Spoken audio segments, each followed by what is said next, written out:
There we go. This is what. Yeah.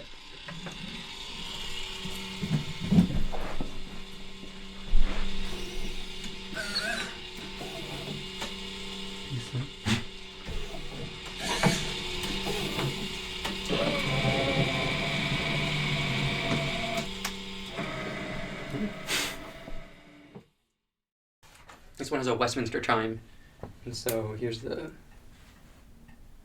If it'll go for us, yeah. I don't know. There's something so simple about the causality of mechanics, and just like at the basic level, it's so simple. It's just like thing hits thing, or levers move or something. Mm. And then with automata and clocks, you're like, how is it able to do all those complicated, things on the surface, on the outside that it does, even when on the inside it's pretty simple stuff. That's so cool. Right? Yeah, no, I was just telling my dad, it is a job and I'm getting paid money, but it's just so fun to be working with these objects.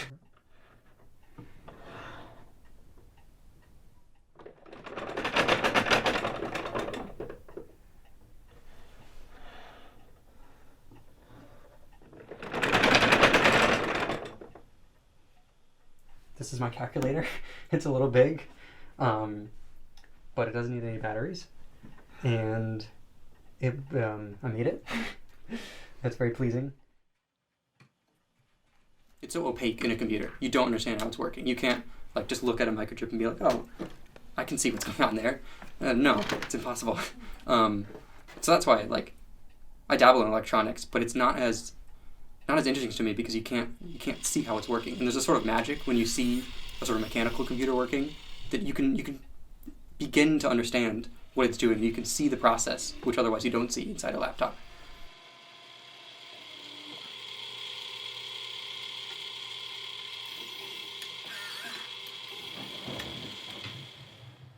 All right, so this is the machine without its case.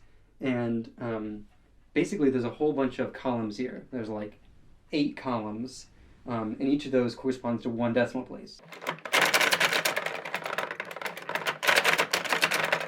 So this is the ones place, tens, hundreds, all the way up to 100,000 and beyond. So these drums, they're called stepped drums, have a different number of teeth. So this one has 9 teeth, this one has 8, 7, all the way down to 1 tooth. And when we slide this gear along here, it selects a different gear to mesh into. So if we put it here, it's going to do 4 teeth. Or if we move it all the way up to 9, it'll do 9 teeth.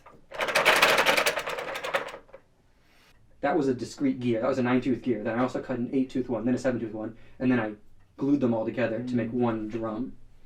And then I made 6 drums. So all the power to the calculation comes from this crank that you rotate just once per calculation. And that goes through these bevel gears into this chain, which translates that power into each of the columns. So when I rotate it, all the columns move at once, adding in the number.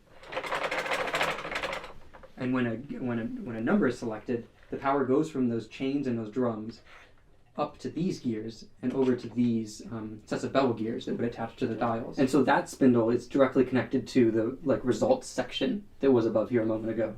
That would correspond to 0, that would correspond to 1, 2, 3, 4, okay. All the way.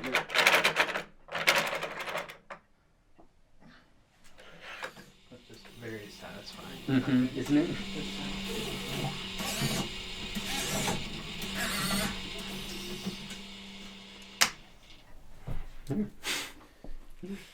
That's so cool. That's it's working better than I thought it was going to work.